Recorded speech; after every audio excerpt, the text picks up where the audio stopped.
You're Bacon. And your Naes. And this is Bacon and Naes. Bacon and Naes. We're on camera. Hello, everybody in YouTube land. Jimmy, how's it going? Besides my head hurting. Why is your head hurting? Well, I took a header straight into my window ledge last night.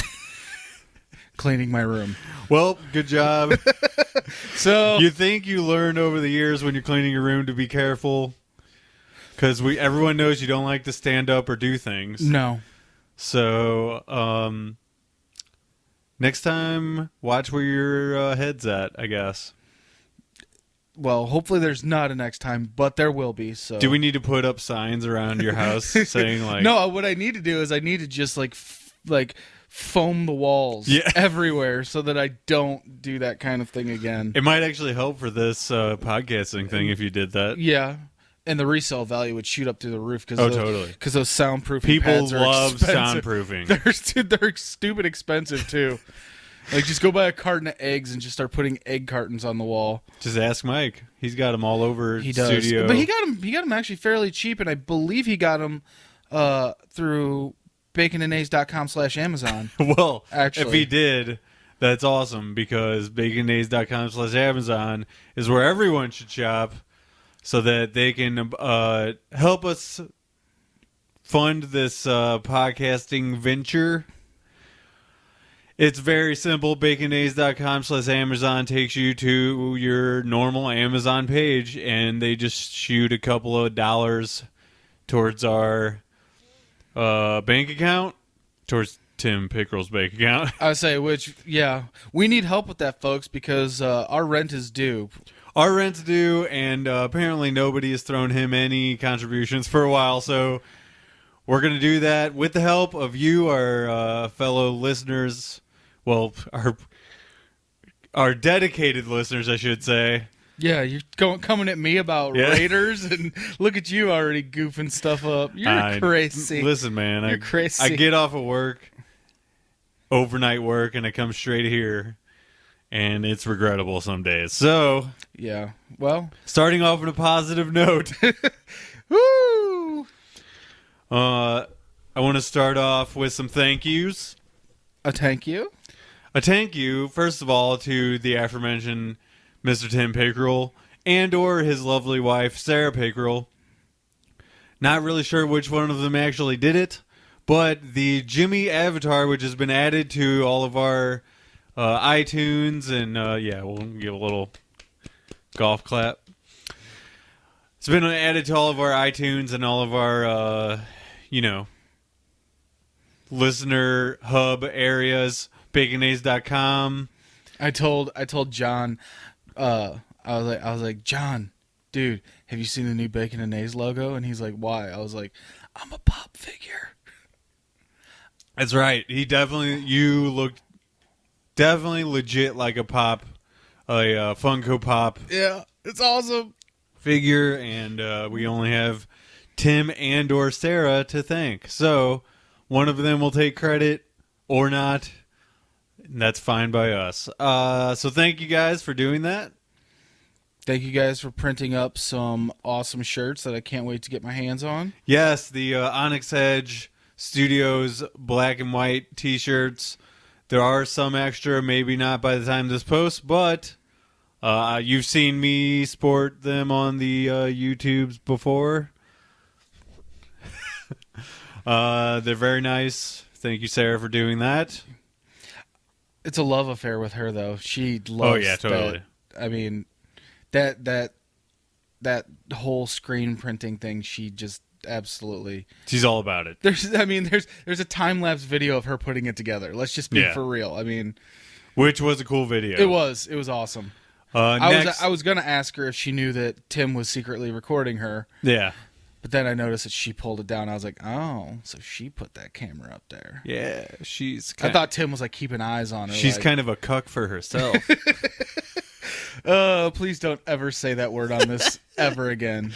All right, so next thank you. We're not millennial enough to say not at all. cuck. We're next thank you. I'm going to tell a short little story here. Short story short. which is usually the opposite of what you do. Long story short. Yeah, we're going to get to that later. So, short story short, I mentioned on Facebook the other day that I was missing my dad because it's been a month since I was there last. And in Nebraska, Omaha, Nebraska. Mm-hmm. So I basically put it out there that I can't afford to go, and that's the only reason I can't go. So I was given a tip by my friend, our good friend Jordan, that I should maybe do a GoFundMe, which I don't really like to ask people for money, especially when if I'm really in a bind, I'll ask my dad or my mom or something You're not like that. setting up a GoFundMe for a new Xbox. No, let's just totally. be for real here. This is like stuff that should be on GoFundMe, which is helping somebody when they're in need and not asking for a handout. Right. There's a very big difference between the two. You know what I'm saying? So I thought, in the spirit of that it would be a good idea. So I posted a GoFundMe at about 11 p.m. when I start work, or maybe 10:30 p.m. And within 8 or 9 hours, I completely funded the trip to see George with my brother Stu. So thanks go out first of all. Yeah, by two people, and it's $300. Now that we went over the fund, it's $400. And it's thanks to two people, very good friends of mine, and I'm just going to straight out name who they were because they put their names on the thing. Mrs. Debbie Hodges and Mr. Jordan Taylor. They are both really good friends of mine, and even if they weren't, I think that they would still do something like this for somebody who really needed it. Oh, yeah. Thank you, Debbie and Jordan. You guys are awesome, and I've already booked the hotel since the family thing was full. I noticed that you posted that. Yeah, on Facebook. it's sort of a thing that's out of our control, and we just have to sort of you just have to go with it. Yeah, and we can. It doesn't really matter. No, because you give them a suggested donation regardless, and it's. I want to say on weekends it's $50, so that's about the price you'd pay at a hotel anyways. So, and it all goes to good cause regardless. So it goes for the home. Yeah. So the hotel's pretty close. I'm not that concerned about it. I still get to go. So, and as long as you don't get that guy that won't let you in because you came at 11:15 or whatever. When they shut the door at 11 or whatever that. Remember the time we went to Chicago and we got there? I want to say we got there at noon, and check-in time is usually around 2 p.m. for the nicer ones, because they wanted to be nice for you. You know what I'm saying? Is that when we went to see Dream Theater? Yeah, we went to see Dream Theater in Chicago in 2011. God, and that was a terrible trip. It was a great trip. I was so hungover from the night before. Puked on the way, I puked on the way up there.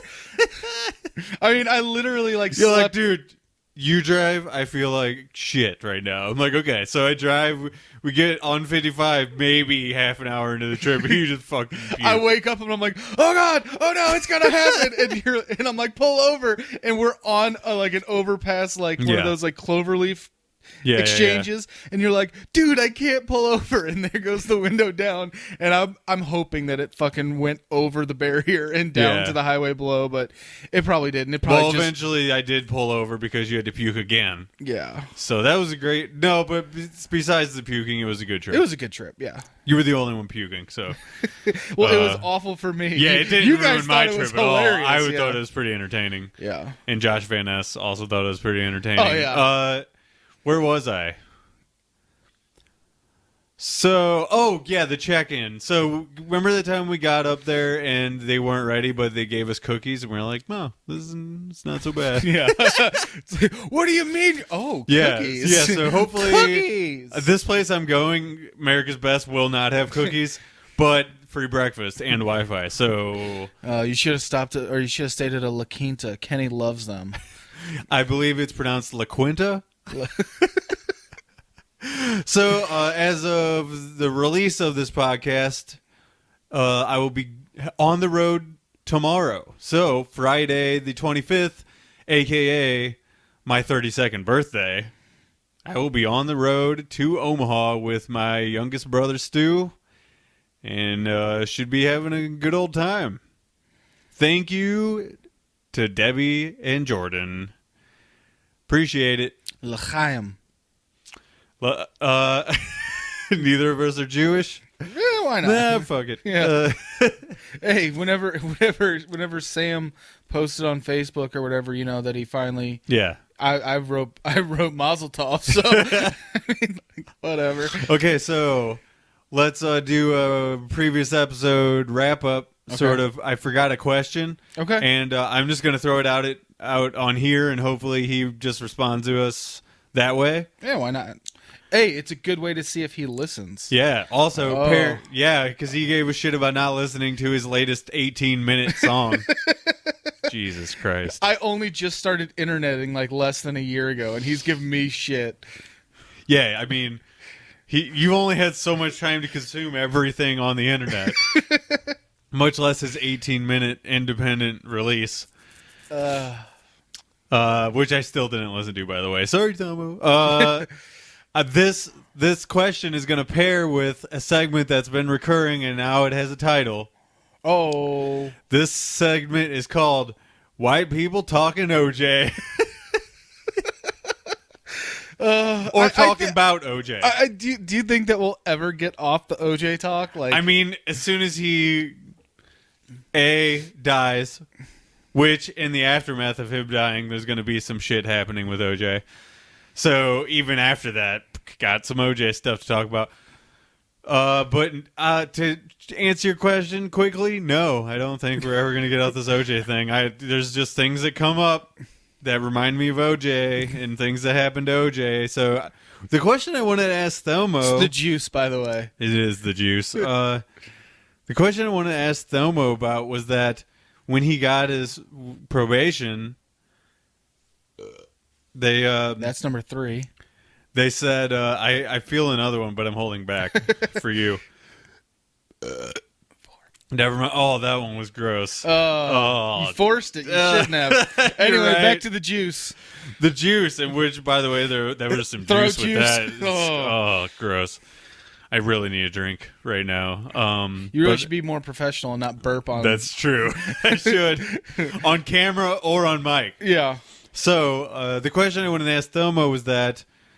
was about OJ, and OJ said that he was going to move back to Florida. So I wanted to ask Thelma how he felt about OJ. God, I hope he buys an Orange Grove. I really do. Yeah. Oh my God, that would be. Shut up, boss. Oh, that was the thing I was going to mention to you on the way here. Is like now we start the school season, so when I drive down your street, everyone gives me the eye. Like, I have no idea what it is about me and my Jeep, but the parents that, because it's 2017, parents don't let their kids stand at the bus stop alone anymore. I want to say that there's actually a rule about that. Like, I know when Ryan was getting on the bus for like kindergarten, yeah, there had to be in the bus. Well, these are not kindergartners. I know, but the bus like dropped the kid off like literally at their every driveway. Yeah, and there had to be somebody like at the door waiting like to let them in. It's the pussification of America. Anyway, go on. Well, I mean, that was kind of the end of that, is that I get the stink eye from all your neighbors. Oh, well, you know what? I wonder if they're the homeowners association. They know I'm coming to your house. And like, I found a letter. I found a letter from last year that said, it's funny. It's just they were threatening people last year with legal action. Yeah. And I'm not in compliance a year later. Hell, I'm a year late on my subdivision dues because #unemployment.